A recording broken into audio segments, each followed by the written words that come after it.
Good morning, dear students.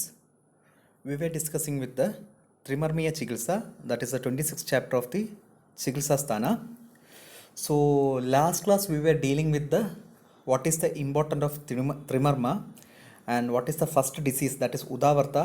We were studying Udavarta and how Udavarta is originating or emerging, and what is the signs and symptoms of Udavarta, and what is the treatment of Udavarta. So ഈ ഒരു ചാപ്റ്ററിലേക്ക് വരുമ്പോൾ, ഈ 26th chapter ത്രിമർമീയത്തിൽ വരുമ്പോൾ ഇതിൻ്റെ important എന്ന് വെച്ച് കഴിഞ്ഞാൽ നമ്മൾ ഒരു ഡിസീസിനെ പഠിക്കുന്നതിനെക്കാട്ട് കൂടുതലായിട്ട് ഒരു കൺസെപ്റ്റുകളാണ് ഇതിൽ നമ്മൾ കൂടുതൽ മനസ്സിലാക്കേണ്ടത്. കൺസെപ്റ്റ് മീൻസ് വെച്ചാൽ അതിൻ്റെ ബേസിക് ആയിട്ടുള്ള ഫണ്ടമെൻ്റൽ ആയിട്ടുള്ള കാര്യങ്ങൾ. ഈ ഫണ്ടമെൻ്റൽ ആയിട്ടുള്ള കാര്യങ്ങൾ നമ്മൾ പഠിച്ചു കഴിഞ്ഞാൽ നമുക്കതിൻ്റെ ആപ്ലിക്കേഷൻ ഏത് അസുഖത്തിലും അതിൻ്റെ ആപ്ലിക്കബിലിറ്റി അല്ലെങ്കിൽ ആപ്ലിക്കേഷൻ നമുക്ക് അല്ലെങ്കിൽ അത് യൂസ് ചെയ്യാൻ പറ്റും. സോ ഇവിടെ ഈ ത്രിമർമീയ അധ്യായം പഠിക്കുന്ന സമയത്ത് ഞാൻ പറഞ്ഞു, ഈ ത്രിമർമീയ അധ്യായത്തിൽ മർമ്മത്തിനെ കുറിച്ചല്ല ആദ്യം പറയുന്നത്, ഉദാവർത്തം എന്ന് പറഞ്ഞ അസുഖത്തിനെ കുറിച്ചിട്ടാണ് പറയുന്നത്. ഉദാവർത്തം എന്ന് പറയുന്ന ഒരു അസുഖം, ആ അസുഖം കാരണമാണ് 3 മർമ്മങ്ങളും എഫക്റ്റ് ചെയ്യുന്നത്. ഇനി ഉദാവർത്തം എന്ന് പറഞ്ഞ അസുഖം എങ്ങനെ ഉണ്ടാകുന്നു? അത് വാദം കൊണ്ട് തന്നെയാണ്. ഏത് വാദം? അപാനവാദം. ഏറ്റവും താഴെ കിടക്കുന്ന വാദമാണ് ഉദാവർത്തത്തിന് കാരണം. ആ ഉദാവർത്തം അല്ലെങ്കിൽ ആ അപാനവാദം വിഷയമായിട്ട് ബാക്കിയുള്ള വാദങ്ങളെ അത് ദുഷിപ്പിച്ചുകൊണ്ടാണ് ഈ ഉദാവർത്തം ഉണ്ടാകുന്നത്. സോ ഒരു വാദത്തിൻ്റെ എന്താ പറയുക, ഒരു പാത്തോജെനിസിസ് അല്ല, വാദത്തിൻ്റെ ഒരു വികൃത ലക്ഷണമാണ്. വികൃതമായിട്ട് എങ്ങനെ ശരീരത്തിൽ പോകുന്നു, അതിൻ്റെ ഭാഗമായിട്ട് എങ്ങനെയൊക്കെ അസുഖം ഉണ്ടാകുന്നതാണ് ഈ ചാപ്റ്ററിൽ ഡീൽ ചെയ്യുന്നത്. സോ ഈ ഒരു ചാപ്റ്ററിലേക്ക് നീങ്ങുമ്പോൾ നമുക്ക് കുറേ കാര്യങ്ങൾ നമുക്ക് തോന്നും, ഇത് ഭയങ്കര വാസ്റ്റായിട്ടുള്ളൊരു വേഗമായിട്ടുള്ളൊരു ചാപ്റ്ററാണ്. ഒരുപാട് അസുഖങ്ങൾ, എസ്പെഷ്യലി ശാലക്യതന്ത്ര ഓർ ശല്യതന്ത്ര ഒറിജിനായിട്ടുള്ള അല്ലെങ്കിൽ സുശ്രുതോത്തകമായിട്ടുള്ള അസുഖങ്ങളാണ് ഈ ചാപ്റ്ററിൽ പറയുന്നത്. സോ ഇങ്ങനെ പറയുമ്പോൾ നമുക്കൊരു വേഗമായിട്ട് നമുക്ക് വളരെ തോന്നും, പക്ഷേ അതിൻ്റെ ഉള്ളിലൊക്കെ ഒരുപാട് കൺസെപ്റ്റുകൾ, ഒരുപാട് നമുക്ക് ഡേ ടു ഡേ ലൈഫിൽ യൂസ് ചെയ്യാൻ പറ്റുന്ന അസുഖങ്ങളെ കുറിച്ചിട്ടും ചാപ്റ്റേഴ്സിനെ കുറിച്ചിട്ടും കണ്ടൻസിനെ കുറിച്ചിട്ടാണ് Charaka has explaining over here. So നമ്മൾ ഇനി അടുത്തതായിട്ട് പഠിക്കുന്ന ആനാഹം എന്ന് പറഞ്ഞൊരു അസുഖമാണ് ആനാഹം.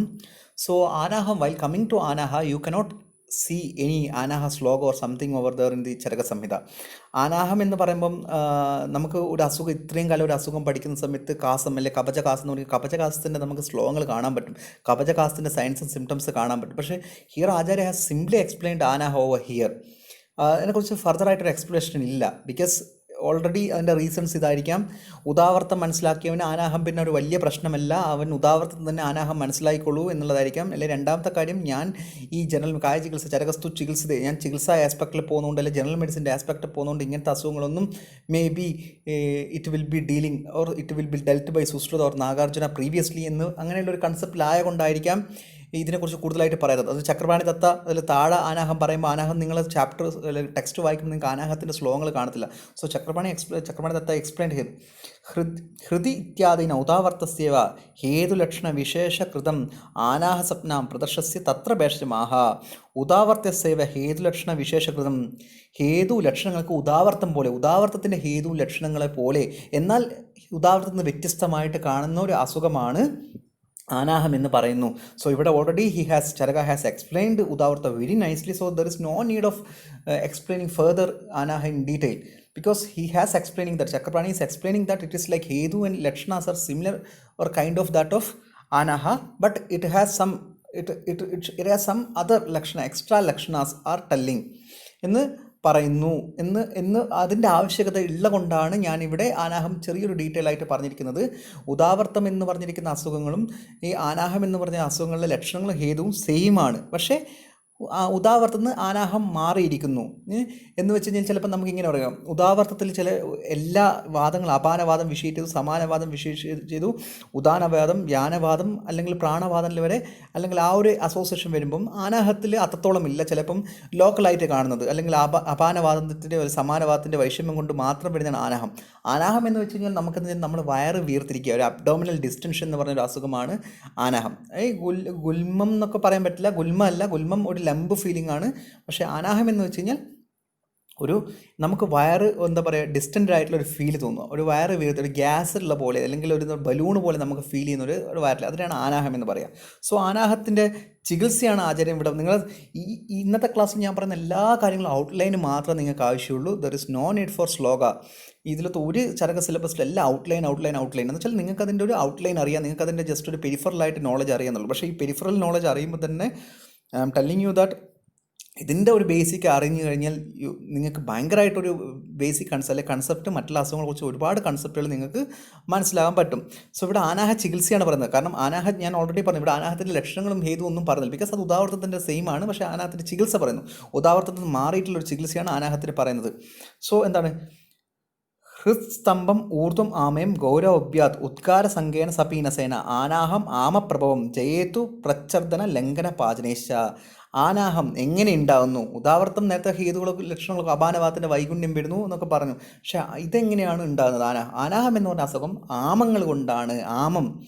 ആമമായിട്ടുള്ള ഇൻഡൈജസ്റ്റഡ് ആയിട്ടുള്ള അല്ലെ അൺകുക്ക്ഡ് ആയിട്ടുള്ള നമ്മളെ ആഹാരങ്ങളോ അല്ലെങ്കിൽ വിഹാരങ്ങളോ കൊണ്ട് ബോഡിയിലുണ്ടാകുന്ന ആമങ്ങൾ കൊണ്ടാണ് ആനാഹം എന്ന് പറഞ്ഞ അസുഖം ഉണ്ടാകുന്നത്. ആനാഹം എന്ന് പറഞ്ഞ അസുഖം ഉണ്ടായിക്കഴിഞ്ഞാൽ അതിൻ്റെ സിംറ്റംസ് അല്ലെങ്കിൽ അതിന് കാണുന്ന ഒരു വൈശേഷ്യമായിട്ട് ഉദാഹരണത്തിൽ മാറി നിൽക്കുന്ന സിംറ്റംസ് എന്തൊക്കെയാണെന്ന്, ഹൃദ്സ്തംഭം, അത് ഹൃദയത്തിൻ്റെ അടുത്ത് നമ്മളൊരു കാർഡിയാക് റീജിയനിൽ ഒരു ഹെവിനെസ് പോലെ അല്ലെങ്കിൽ ഒരു ബ്ലോക്ക് പോലെ ഒബ്സ്ട്രക്ഷൻ പോലെ തോന്നുക. ഊർധ്വ ആമയ ഹെഡും അല്ലെങ്കിൽ ഒരു ഹെവിനെസ്സും അല്ലെങ്കിൽ ഹെഡ് ഏക്കും അല്ലെങ്കിൽ ഊർധ്വ ആമയ അല്ലെങ്കിൽ ENT ആയിട്ടുള്ള അസുഖങ്ങൾ കാണാൻ പറ്റും റിലേറ്റഡ് ആയിട്ട്. ഗൗരവം, നമുക്കൊരു heaviness all over the body ഒരു ഹെവിനെസ് തോന്നുക. ഉദ്ഗാര സംഖ്യേന ബെൽക്കിംഗ് ഉണ്ടാവും, പക്ഷെ ബെൽക്കിംഗ് വരും, പക്ഷെ നമുക്കൊരു ഉദ്ഗാരം വരും, പക്ഷെ അത് വരത്തില്ല. നമുക്ക് തോന്നും ഇപ്പം ഉദ്ഗാനം നടത്തണമെന്ന്, പക്ഷെ അതിനൊരു ബ്ലോക്ക് വരും. ഇങ്ങനെ ഉണ്ടായിക്കഴിഞ്ഞാൽ നമുക്ക് ആനാഹമാണെന്ന് വിചാരിക്കാം. അല്ലെങ്കിൽ ഇങ്ങനെ നമുക്കൊരു വയറിൽ ഒരു അബ്ഡോമിനൽ ഡിസ്റ്റൻഷൻ വന്ന് അതിൻ്റെ കൂടെ ഇങ്ങനെയൊക്കെ ഒരു സിംറ്റംസ് വന്നു കഴിഞ്ഞാൽ നമ്മൾ കഴിച്ചിരിക്കും, നമുക്കറിയാലോ നമ്മൾ എന്തൊക്കെ ഭക്ഷണം കഴിച്ചു എന്ന്. നമ്മൾ ഇതിന് മുമ്പ് കഴിച്ച ഭക്ഷണം ഒരു ഹെവി ഫുഡ് കഴിച്ചിട്ടാണ് ഇങ്ങനത്തെ ഒരു അവസ്ഥ വരുന്നതെങ്കിൽ we can think that it is due to the ആമ ഓർ അൺഡൈജസ്റ്റഡ് ഫുഡ്. അങ്ങനെയുള്ള ഊഷ്മണ അല്പബലത്വന ധാതും ആദ്യം അപാചിതം. അത് നമ്മുടെ അഗ്നി പ്രോപ്പർ ഉള്ള സമയത്ത് നമ്മൾ അഗ്നിയെ ചിന്തിക്കാതെ നമ്മൾ എക്സസീവായിട്ട് ഹെവി ആയിട്ടുള്ള ഫുഡ് കഴിച്ചു കഴിഞ്ഞാൽ ഇങ്ങനെ ആമം കൊണ്ടുണ്ടാകുന്നതാണ്. ആമത്തിൻ്റെ ഒരു കോംപ്ലിക്കേഷനാണ് ആനാഹം എന്ന് പറയുന്നത്. അങ്ങനെയുള്ള ലംഘന പാചനേശ്ച, യു ഹാവ് ടു ഡു ലംഘനം ചെയ്തിരിക്കണം നിങ്ങൾ. അവിടെ ലംഘനമാണ് എല്ലാ ആമത്തിൻ്റെയും ഫസ്റ്റ് ട്രീറ്റ്മെൻറ്റ് ലംഘനമാണ്. പിന്നെ പാചനം ചെയ്യുക, പാചനം നടത്തുക. പാചനത്തിൻ്റെ ഡെഫിനിഷൻ നിങ്ങൾ ഭാവപ്രകാശത്തിൽ പഠിച്ചു കാണും. ആമത്തിനെ അല്ലെങ്കിൽ ഭജിപ്പിക്കുന്നതാണ് പാചനം എന്നുള്ളത്. പിന്നെ പ്രച്ഛർദനം എന്ന് വെച്ച് കഴിഞ്ഞാൽ അവിടെ വമനം നടത്തുക എന്നുള്ളതാണ്. വമനമായിട്ടുള്ളതെന്ന് വെച്ചാൽ അവിടെയുള്ള ആമത്തിന് അവിടെ ടോക്സിനായിട്ട് സംഭവത്തിനെ പുറത്തേക്ക് കളയുക എന്നുള്ളതാണ്. ബിക്കോസ് അവിടെ വിരേചനം എന്തുകൊണ്ടാണ് പറയാത്തതെന്ന് വെച്ച് കഴിഞ്ഞാൽ വിരേചനം നടക്കണമെങ്കിൽ എന്താക്കണം, നമ്മൾ കൊടുത്ത മെഡിസിൻ ഡൈജസ്റ്റ് ചെയ്യണമെങ്കിൽ അവിടെ അഗ്നി പ്രോപ്പർ ആയിരിക്കണം. ആമം എന്നുള്ള ഒരു അവസ്ഥയിൽ ഒരിക്കലും അഗ്നി എപ്പോഴും മന്ദമായിട്ടുണ്ടാവും. അവിടെ നിങ്ങൾ വിരേചനമായിട്ടുള്ള മെഡിസിൻ കൊടുത്തു കഴിഞ്ഞാൽ അതൊരിക്കലും ഡൈജസ്റ്റ് ആകത്തില്ല. സോ അതൊരിക്കലും വിരേചനം നടക്കത്തില്ല. പക്ഷേ വമനത്തിന് ഡൈജഷൻ്റെ ആവശ്യമില്ല, ഇറിറ്റേഷൻ മാത്രമേ വേണ്ടുള്ളൂ. സോ അവിടെ കൊടുത്തു കഴിഞ്ഞാൽ അഗ്നിയുടെ ഒരു ഇൻവോൾവ്മെൻ്റ് ഒന്നും അവിടെ ആവശ്യമില്ല വമനം ചെയ്യുമ്പം. സോ അതുകൊണ്ടാണ് ഇവിടെ വമനം ഇൻഡിക്കേറ്റഡ് ആയിരിക്കുന്നത്. So usage of eranda taila. ഇനി ഏരണ്ട തൈലത്തിൻ്റെ ഇമ്പോർട്ടൻസ് ആണ് പറയുന്നത്. അത് ഓൾറെഡി നിങ്ങൾ അഷ്ടാംഗത്തിലൊക്കെ 5ാമത്തെ ചാപ്റ്ററിൽ ദ്രവദ്രവ്യ വിജ്ഞാനത്തിലൊക്കെ നിങ്ങൾ പഠിച്ചു കാണും ഏരണ്ടം തൈലത്തിൻ്റെ ഇൻഡിക്കേഷൻസ്. സോ ഇവിടെ യൂസേജ് ഓഫ് ഏരണ്ട തൈല ഗുൽമ ഉദര ബ്രത്ന അർഷ പ്ലീഹ ഉദാവർത്ത യൂനി ശുക്രഗതേ മേധകഫ സംസൃഷ്ടേ മാടിതരക്തേ അവഗാടേച്ച കൃദ്ദസി പക്ഷവതാത് ആദിഷു വിരേചന അർഹേഷു വാദരോഗേഷു വാദേ വിബദ്ധമാർഗേ മേധകഫപിത്തരക്തേന പയസാ മാംസരസേർവ ത്രിഫലാരസ യൂഷ മൂത്ര ആദിരാഭിഹി ദോഷാനുബന്ധ യോഗാത് പ്രശസ്തം ഏരണ്ടജം തൈലം തദ് വാദ അനുസ്വഭാവാത് സംയോഗവശാത് വിരേചനാച്ച ജയേത് മേധോ അസൃക് പിത്ത കഫോ ഉന്മിശ്ര അനിലരോഗ ജിത് തസ്മാത് ബല കോഷ്ട വ്യാധിവശാത് പഞ്ചഫല ഭവേൻ മാത്ര മൃദുകോഷ്ട അല്പബലാനം സഹഭോജ്യം തത് പ്രയോജ്യം സ്യാത്. സോ ഇവിടെയാണ് എങ്ങനെയാണ് ഏരണ്ട തൈലത്തിൻ്റെ ഒരു ഇൻഡിക്കേഷൻ. ഏരണ്ട തൈലം ഓൾറെഡി ഏരണ്ട തൈലം ചരകം സൂത്രം 13th ചാപ്റ്ററിൽ സ്നേഹവിധി അധ്യായത്തിൽ പഠിക്കുമ്പോൾ ഏരണ്ട തൈലത്തിൻ്റെ പ്രോപ്പർട്ടീസ് പറയുന്നുണ്ട്. ഇവൻ അഷ്ടാഹൃദയത്തിൽ ഓൾറെഡി 5th ചാപ്റ്ററിൽ ദ്രവദ്രവ്യ വിജ്ഞാനത്തിൽ പറയുന്നുണ്ട്. പക്ഷേ അവിടെയൊക്കെ ഇപ്പോൾ സൂത്രസ്ഥാനത്തിൽ ഇത് പറയുന്നുണ്ടെങ്കിലും പക്ഷേ ഇവിടെ ഒരു ഡിസീസ് സ്പെസിഫൈ ആയിട്ടാണ് ആചാര്യം പറഞ്ഞിരിക്കുന്നത് ഏരണ്ട തൈലത്തിൻ്റെ ഒരു ഇമ്പോർട്ടൻസ് പറഞ്ഞിരിക്കുന്നത്. ഏരണ്ട തൈലം നമുക്കറിയാം, നിങ്ങൾ ഒരുപാട് ഏരണ്ട തൈലം എന്ന് പറഞ്ഞിട്ട് നിങ്ങൾ ഒരുപാട് ക്ലിനിക്കൽ കേസസിൽ നിങ്ങൾ OP ഇരുന്നപ്പോഴും നിങ്ങൾ കൗമാരത്തിലും നിങ്ങൾ പ്രസൂതിയിലൊക്കെ ഇരുന്നപ്പം പ്രസൂതിയിലൊക്കെ ഏറ്റവും കൂടുതലായിട്ട് യൂസ് ചെയ്യുന്ന സാധനമാണ് ഈ ഏരണ്ട തൈലം. ബിക്കോസ് നഹി വാതാദ്രത്തെ യൂനിർ വനിതാനാം പ്രതുഷബി, വാദങ്ങളെ നിങ്ങൾ വാദത്തെ ഇല്ലാതെ ഒരു യൂനി രോഗങ്ങളും ഉണ്ടാകത്തില്ല എന്നാണ് ബോത്ത് ചരക ആൻഡ് അഷ്ടാംഗത്തെ പറയുന്നത്. സോ അവിടെയൊക്കെ നമ്മൾ എപ്പോഴും യൂസ് ചെയ്യുന്നതാണ് ഏരണ്ട തൈലം. ഏരണ്ട തൈലം എന്ന് വെച്ചാൽ നമുക്ക് ആയുർവേദ ഡോക്ടേഴ്സിന് അല്ലെങ്കിൽ ഒരു ആയുർവേദിക് ഫിസിഷ്യന് അതിൻ്റെ എന്താ പറയുക ഒരു വജ്രായുധമാണ് ഏരണ്ട തൈലം എന്നുള്ളത് വാദരോഗങ്ങളെ ചികിത്സിക്കുമ്പോൾ. സോ ഇവിടെ ഏരണ്ട തൈലത്തിൻ്റെ എങ്ങനെയൊക്കെയാണ് ഏരണ്ട തൈലം കൊടുക്കേണ്ടത്, ഏതൊക്കെ കണ്ടീഷനാണ് കൊടുക്കേണ്ടത് ആചാര്യം പറയുന്നത്.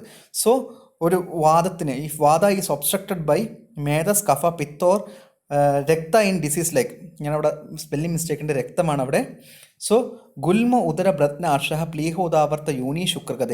ഇങ്ങനെ വാദത്തിൻ്റെ ഒബ്സ്ട്രക്ഷൻ, വാദത്തിന് നോർമലായിട്ടുള്ള ഫ്ലോനെ കൊണ്ട് വാദത്തിൻ്റെ നോർമൽ ഫ്ലോനെ കഫോ പിത്തോ രക്തോ മേധസോ ബ്ലോക്ക് ചെയ്ത് കഴിഞ്ഞാൽ ചില അസുഖങ്ങളുണ്ടാകും. അല്ലെങ്കിൽ വാദത്തിന് ആവരണം വന്നു കഴിഞ്ഞാൽ, വാദത്തിന് നോർമൽ പാസേജിന് ഒബ്സ്ട്രക്ഷൻ വന്നു കഴിഞ്ഞാൽ certain diseases are we can C.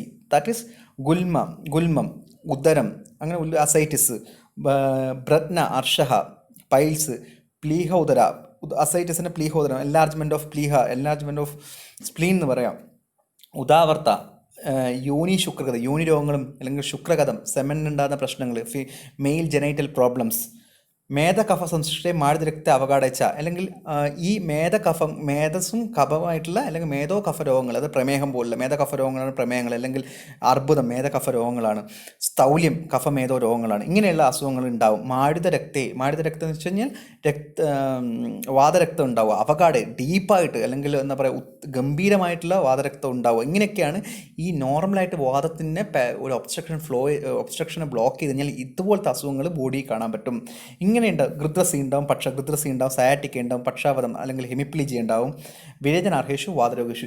ഇങ്ങനത്തെ കണ്ടീഷനിലൊക്കെ വിരേചനമാണ്, ഇങ്ങനെയുള്ള വാതരോഗങ്ങൾക്ക് വിരേചനമാണ് ഏറ്റവും ഉത്തമം എന്ന് പറയുന്നു. വിരേചനം ചെയ്തിരിക്കണം എന്നാണ് പറഞ്ഞിരിക്കുന്നത്. കാരണം വിരേചനം എന്ന് പറയുന്ന ഒരു സാധനം അനുലോമമാണ്. ഈ ഒബ്സ്ട്രക്ഷൻ വരുന്ന സമയത്ത്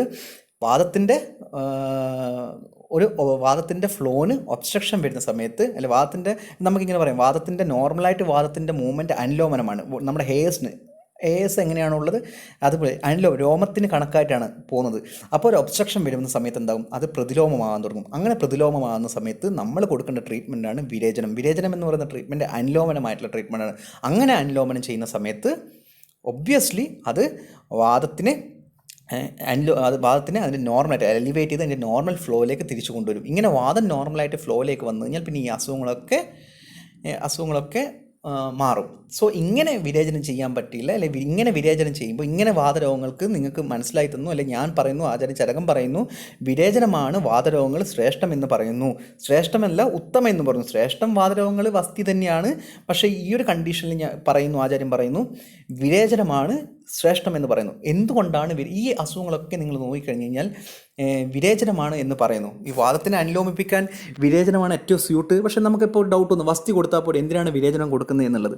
സോ അവിടെയാണ് നമ്മൾ മനസ്സിലാക്കേണ്ടത്.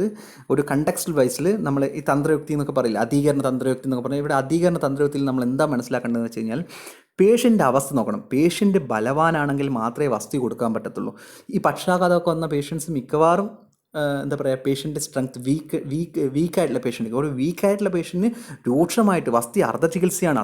അത്ര സ്ട്രെങ്ത് ആയിട്ടുള്ള എന്താ പറയുക പൊട്ടൻ്റ് ആയിട്ടുള്ള ഒരു മെഡിസിൻ കൊടുത്താൽ അത് താങ്ങാനുള്ള ശേഷി പേഷ്യൻറ്റിന് കാണത്തില്ല. അതുകൊണ്ടാണ് നമ്മൾ ഈ പക്ഷാഘാതമൊക്കെ വരുന്ന സമയത്ത് വിരേചനം കൊടുക്കുന്നത്. ഒരു റീസൺ മാത്രമാണത്, പക്ഷേ അതിന് വേറെ റീസൺസ് ഉണ്ട്, ഒരുപാട് റീസൺസ് ഉണ്ട് എന്തുകൊണ്ടാണ് പക്ഷാഘാതത്തിൽ വിരേചനം കൊടുക്കുന്നതുള്ളതും.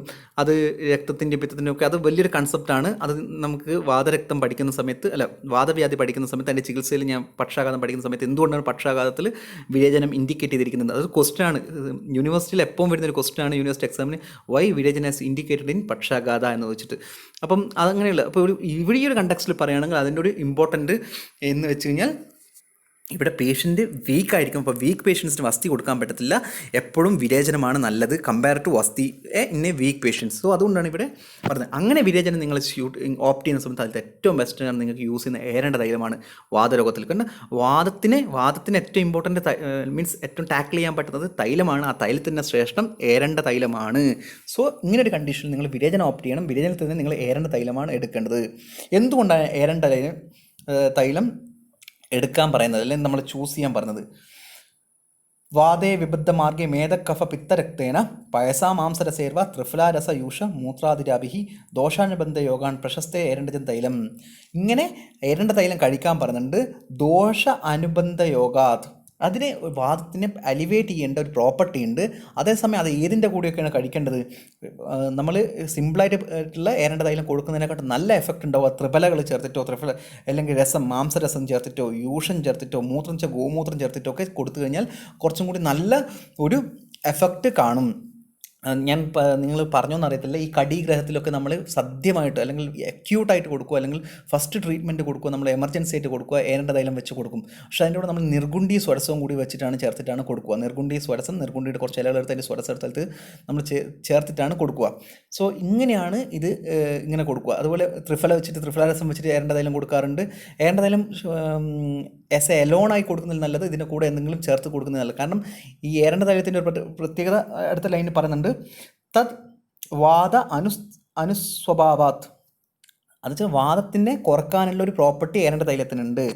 സംയോഗവശാത് വിരചനച്ച ജയത്, സംയോഗങ്ങൾ കൊണ്ട്, അതുപോലെ ഈ യൂഷവും ത്രിബലവും ഇങ്ങനെയെങ്കിലും ചേർത്ത് കഴിഞ്ഞാൽ അതിൻ്റെ പൊട്ടൻസി കൂടാൻ, ഏരണ്ട തൈലത്തിന് അതിൻ്റെ പൊട്ടൻസി അല്ലെങ്കിൽ അതിൻ്റെ ആക്ഷൻ കൂട്ടാനുള്ള ചാൻസ് ഉണ്ട്, വിരചനത്തിൻ്റെ ആക്ഷൻ കൂട്ടാനുള്ള ചാൻസ് ഉണ്ട്. ഇതുകൊണ്ടാണ് ഏരണ്ട തൈലം ഒറ്റയ്ക്ക് കൊടുക്കുന്നത്. ഏരണ്ട തൈലം ഒറ്റ കൊടുത്താൽ വിരചനം ഉണ്ടാവും, പക്ഷേ അതിൻ്റെ കൂടെ വേറെ ഇതുപോലുള്ള ഡ്രഗുകൾ ചേർത്ത് കഴിഞ്ഞാൽ അതിൻ്റെ പൊട്ടൻസിഫിക്കേഷൻ അല്ലെങ്കിൽ അതിൻ്റെ ഒരു പ്രോപ്പർട്ടി കൂടും. അതുകൊണ്ടാണ് ഇങ്ങനെ കൊടുക്കാൻ പറയുന്നത്. മേധോ അസ്റ്റ പിത്ത കഫോൻ മിശ്ര അനില രോഗജിത് തസ്മാത്. ഇങ്ങനെ കഴിച്ചു കഴിഞ്ഞാൽ മേധങ്ങളും അല്ലെങ്കിൽ ഈ ഒബ്സ്ട്രക്ഷൻ, മേധവും കഫവും പിത്തവും ഒക്കെ വാദത്തിന് ഒബ്സ്ട്രക്ട് ചെയ്ത സാധനങ്ങളൊക്കെ മാറി വാദത്തിൻ്റെ നോർമൽ ഫ്ലോ അറ്റൈൻ ചെയ്യുമെന്ന് പറയുന്നു. ബലകോഷ്ട വ്യാധിവശാത് പഞ്ചഫലാഭവേൻ മാത്ര. ഒരു ഫലമാണ് കൊടുക്കുമ്പം, ഒരു ഫലം എന്ന് വെച്ചാൽ 48 ml, ഒരു 48 ml ആണ് പറഞ്ഞിരിക്കുന്നത് കൊടുക്കാൻ. പക്ഷേ അന്ന് ആചാര്യം 48 ml ഒന്നും ആവശ്യമില്ല, 30 ml ഒക്കെയാണ് നമ്മൾ ക്ലിനിക്കലി കൊടുക്കാറുള്ളൂ, അല്ലെങ്കിൽ 20 ml. ഇപ്പം നമ്മൾ രാത്രികളൊക്കെ കൊടുക്കും, അനുലോമനമായിട്ട് ശ്രംസനമായിട്ട് രാത്രി ഉറങ്ങാൻ നേരത്ത് ഈ വാദവ്യാധിയുള്ളവർക്ക് നമ്മൾ കൊടുക്കും. അന്നേരം നമ്മൾ 10 ml ഒക്കെ കൊടുക്കും രാത്രി ഉറങ്ങാൻ നേരത്ത്. രാവിലെ വാഷ്റൂം പോകുന്ന സമയത്ത് കുറച്ച് നന്നായി പോകും. എസ് എ നമ്മളൊരു വിരേചനമായി കൊടുക്കുമ്പോൾ 30 ml ഒക്കെ കൊടുക്കാറുള്ളൂ. ഒരു ഫലമൊക്കെ കൊടുത്തു കഴിഞ്ഞാൽ ഇവിടുത്തെ ഒരു ക്ലൈമറ്റ്, ഇവിടുത്തെ ഒരു കണ്ടീഷനിൽ 50 ml അടുത്ത് കൊടുക്കുമ്പം ഇറ്റ് വിൽ ബി ലൈക്ക് അതിവ്യാപത്തുണ്ടാകേണ്ട ചാൻസ് ഉണ്ട്. സോ ഇവിടെ എപ്പോഴും നമ്മൾ നമ്മുടെ ഒരു ക്ലൈമറ്റ് കൺട്രോളിൽ ഒരു 30 ml ആണ് കൊടുക്കാറുള്ളൂ. പക്ഷെ നമുക്ക് 50 ml വരെ കൊടുക്കാം. നമ്മൾ വിചാരിക്കുമല്ലോ, ഇപ്പം നമ്മൾ ഈ ഒ പിയിലൊക്കെ ഇരിക്കുന്ന സമയത്ത് നമ്മളെ സാറുമാർ, നമ്മളെ ടീച്ചേഴ്സ് ഒരു 30 ml കൊടുക്കും. അപ്പം നമ്മൾ വിചാരിക്കും ഈ 30 ml മേലെ കൊടുക്കാൻ പാടില്ല. പക്ഷേ ആചാര്യത്തിന് പറഞ്ഞാൽ നിങ്ങൾക്ക് മാക്സിമം ഒരു ഫലം വരെ കൊടുക്കാം. ഒരു ഫലമാണ് പറഞ്ഞിരിക്കുന്നത്, അപ്പം മാക്സിമം നമുക്ക് ഫലം വരെ കൊടുക്കാം. നമ്മൾ യുക്തി അനുസരിച്ച് ചിന്തിക്കണം. മൃദുകോഷ്ട അല്പബലാണ് സഹഭോജ്യം തത്പ്രയോജ്യം. ഈ മൃദുകോഷ്ടം പൈത്തികമായിട്ടില്ല, പിത്തജമായിട്ടില്ല, മൃദുകോഷ്ടമുള്ള ഒരാൾക്ക് അല്ലെങ്കിൽ അല്പം വീക്കായിട്ടുള്ള ഒരാൾക്ക് നമ്മൾ ഫുഡിൻ്റെ കൂടിയായിരിക്കണം ഇത് കൊടുക്കേണ്ടത്. അതിപ്പം പലപ്പോഴും കേരളത്തിലൊക്കെ കാണാം, പഴയ വൈദ്യന്മാരല്ലേ വലിയ വലിയ ഡോക്ടേഴ്സ് കൊടുക്കുക പാത്തി കഷായം എന്ന് പറഞ്ഞൊരു ഫോമുലേഷൻ ഉണ്ട്. പാത്തി കഷായം രാവിലെ ട്രീറ്റ്മെൻറ്റിന് കൊടുക്കുന്ന സമയത്ത് കഷായത്തിൻ്റെ കൂടെയൊക്കെ ഇതങ്ങ് കൊടുക്കും. രാവിലത്തെ മെഡിസിൻ്റെ കൂടെ ഇതങ്ങ് കൊടുക്കും, അല്ലെങ്കിൽ ഫുഡിൻ്റെ കൂടെയൊക്കെ ഇതങ്ങ് കൊടുക്കും. രാവിലെ കഴിക്കുന്ന ഭക്ഷണം, ഇപ്പോൾ ചെറിയ കഞ്ഞിയാണ് കൊടുക്കുന്നത്, അതിൻ്റെ കൂടെ അങ്ങ് കൊടുക്കും.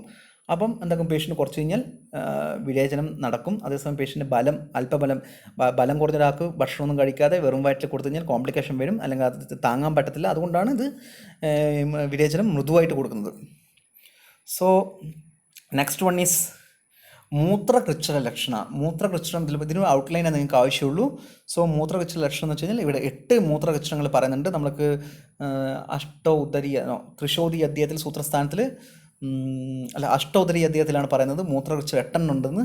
സോ മൂത്രകൃച്ഛ്ര ജനറൽ ഔട്ട്ലൈനാണ് ആചാര്യം ഇവിടെ തന്നിരിക്കുന്നത്. തീവ്രാരുജോ വംഷണപസ്തിമേട്രെ സ്വൽപ്പം മുഹുർമൂത്രയതീഹവാദാത് പിത്തം സരക്തം സരജും സദാഹം കൃഷ്ണാൻ മുഹുർമൂത്രയതീഹ പിത്താത് വസ്തേ സലിംഗസ്യ ഗുരുത്വശോധോ മൂത്രം സപിച്ചം കഫമൂത്രകൃച്ഛേ സർവാണി രൂപാണി തു സന്നിപാതാത് ഭവന്തി തത് കൃച്ഛതമം ഹി കൃച്ഛം. ഇവിടെ 4 ടൈപ്പ് മൂത്രകൃച്ഛ്രമാണ്. 8 ടൈപ്പ് മൂത്രകൃച്ഛ്രങ്ങളുണ്ട്. അതിൻ്റെ ജനറൽ ഔട്ട്ലൈനാണ് നിങ്ങളടുത്ത് കുഹാസിൻ്റെ സിലബസിൽ പറയാൻ പറ്റുന്നത്. അതിൽ താഴത്ത് 4 വാദം വിഷയം ഇതുകൊണ്ട് മൂത്രകൃച്ഛ്രം ഉണ്ടാകുമ്പോൾ, പിത്തം കൊണ്ട് അല്ലെങ്കിൽ കഫം കൊണ്ട്, സന്നിപാതം കൊണ്ട് മൂത്രകൃച്ഛ്രം ഉണ്ടാകും. മൂത്രകൃച്ഛ്രം ഡിസ്യൂറിയ, മൂത്രം പാസ് ചെയ്യാനുള്ള ഒരു നമുക്കുള്ള നമുക്കുള്ള ഒബ്സ്ട്രക്ഷൻ, നമുക്കുള്ള ഡിഫിക്കൽട്ടിനെയാണ് നമ്മൾ മൂത്രകൃച്ഛ്രം എന്ന് പറയാം. സോ അതുകൊണ്ട് വാതജമായിട്ടുള്ള മൂത്രകൃച്ഛ്രം വന്നു കഴിഞ്ഞാൽ നമ്മൾ എന്താണ്, സിവിയർ പെയിൻ ഉണ്ടാവും. Urinary bladder genitals and the patient frequently passes urine small quantity. Frequently പോകും, പക്ഷേ സ്മോൾ ക്വാണ്ടിറ്റിയിൽ പോകും. പിത്തജത്തിലാണെങ്കിൽ ബേണിംഗ് സെൻസേഷൻ ഉണ്ടാവും, പെയിൻ ഉണ്ടാവും, ഫ്രീക്വൻലി ആൻഡ് വിത്ത് ഡിഫിക്കൽറ്റി ഉണ്ടാവും. കഫജത്തിലാണെങ്കിൽ ഹെവിനെസ് ആൻഡ് എഡിമ ഉണ്ടാവും in urinary bladder. And urine is associated slimy metal, പിച്ചലമായിട്ടാണ് യൂറിന് കാണാൻ പറ്റുക.